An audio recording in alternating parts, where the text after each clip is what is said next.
2011, civil unrest in Syria has brought a state of total warfare against Bashar al-Assad's authoritarian regime.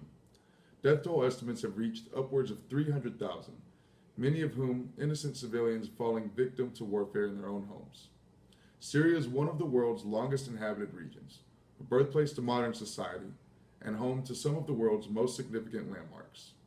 These sites are in grave danger of being erased from existence in the threat of the war. Welcome to Action 1 News.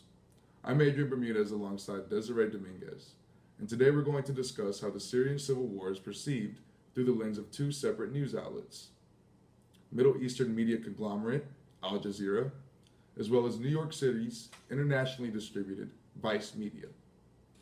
Specifically, we are going to look at the Battle of Aleppo, an ongoing military conflict that started in 2012, which happens to be the largest and most important battle in Syria's civil war. Prior to the warfare, Aleppo was the largest city in Syria, centered at both its commercial and industrial hubs. According to Vice Media, 70% of the city's population has since evacuated, and what were once neighborhoods and business districts are now battlegrounds succumbed to bombardment from machine gun fire and chemical warfare. The city of Aleppo is divided into territories controlled by rebel oppositions from the Syrian National Coalition, the Islamic State of Iraq and the Levant, ISIL or ISIS, government forces from the Syrian Arab Republic, and various ally armies. The constant fighting over these territories and city districts has resulted in a death toll of almost 30,000 people as of July. The battle has had a devastating impact on both the community and the identity of the city, showing no mercy for the landmarks considered holy to the society. Al Jazeera English has immense footage depicting the battle in the city of Aleppo. Articles from the publication report the highest number of airstrikes recorded in the month of July. Aleppo, once the largest city in Syria, now stands in ruins as the war wages on. There are many interviews with distraught citizens who have lost loved ones and homes due to the war. Al Jazeera focuses greatly on the terrible effects people of the city are suffering from, likely to increase the sympathy for the country's situation. The victims of the war, often innocent civilians, are broadcast describing the devastation and the destruction of their homes in the city. With Al Jazeera being based in the Middle East and so close to the conflict, it isn't hard to find bias in its reporting. The appalling circumstances of the city, the scarce resources for those remaining in the active war zone, and the constant growing number of deaths and the unlivable conditions are constantly given time and coverage in this news outlet. While citizens and rebel soldiers are being interviewed and shown on screen, very rarely do we see an interview with a government official. Al Jazeera is reporting from the point of view of the people and ultimately sympathize with the people of Syria. As we discussed in class, Al Jazeera has changed the landscape of news in the Middle East by being a voice of the people rather than of the politicians. This has resulted in multiple people of power backlashing against Al Jazeera's reporting methods. However, Al Jazeera continues to showcase the news in the way they feel is morally right. Homes destroyed, and with nothing else to keep them here, many people have left this part of Aleppo. Others have stayed on despite the dangers. I've lost my house. The roof collapsed on my head a few days ago. We don't know where to go. We are human beings, not rocks. But we have nothing. No jobs, no hope, nothing at all. We don't know what to do. Vice Media's coverage of the war in Syria is an explicit, unfiltered account from the people's perspective. Cameras follow rebel soldiers through hail and gunfire to take viewers into battle firsthand. Because Vice Media is an internet and press-based news group, they don't necessarily have to follow the same regulations and restrictions as televised news networks, allowing for a much rawer depiction of what's really happening in Aleppo.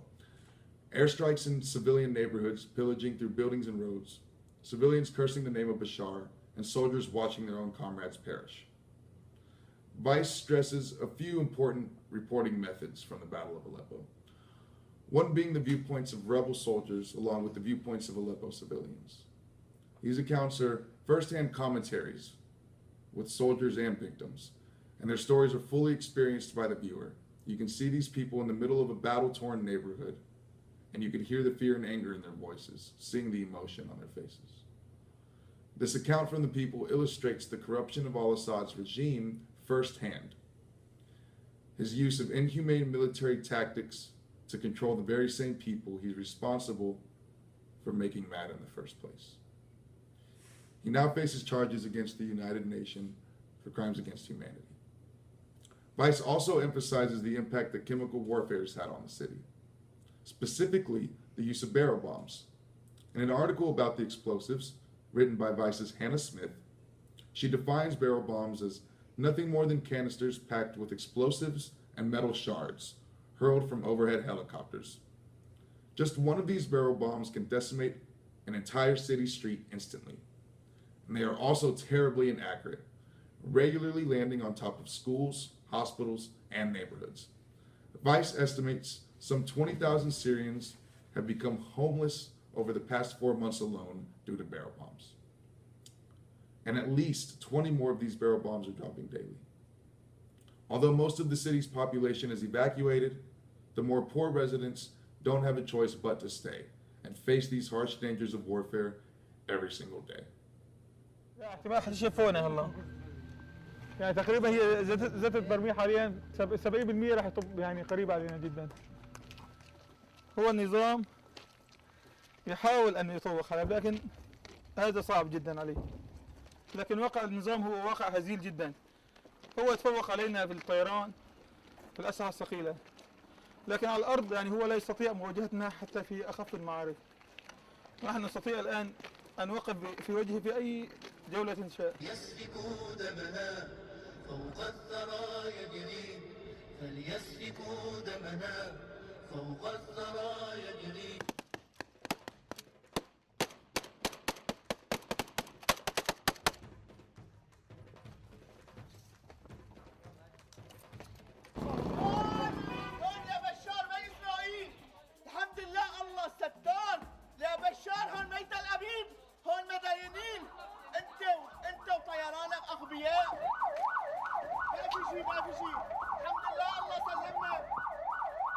سقوط برميل سقوط صاروخ فراغي من طائرة سوخوي على منطقة الشيخ نجار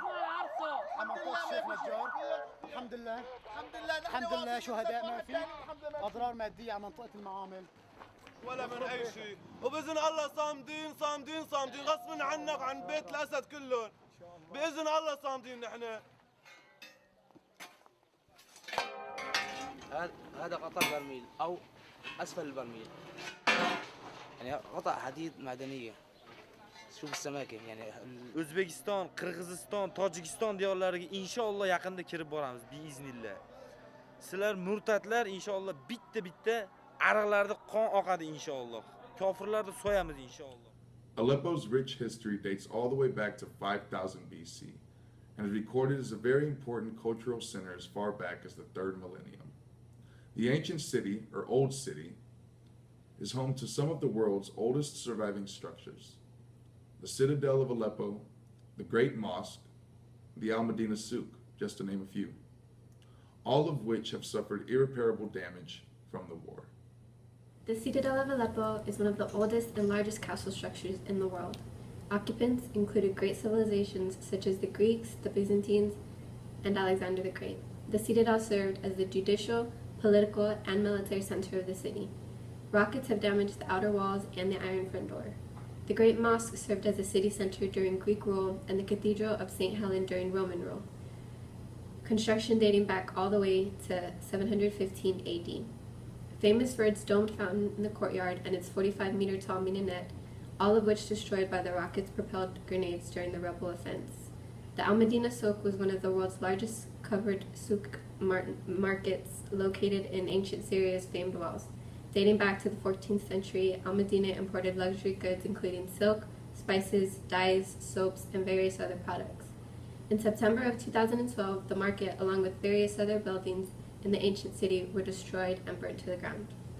In 2012, Irina Bokova, the Director and General of UNESCO, made a public announcement on March 30th, pleading for the protection of Syria's cultural heritage. She expressed serious concern about irreparable damage to precious historical sites. She urged for involved parties to comply with the Hague Convention for the Protection of Cultural Property, which outlines in the event of armed conflict, the international treaty requires its participants to protect the cultural property during war.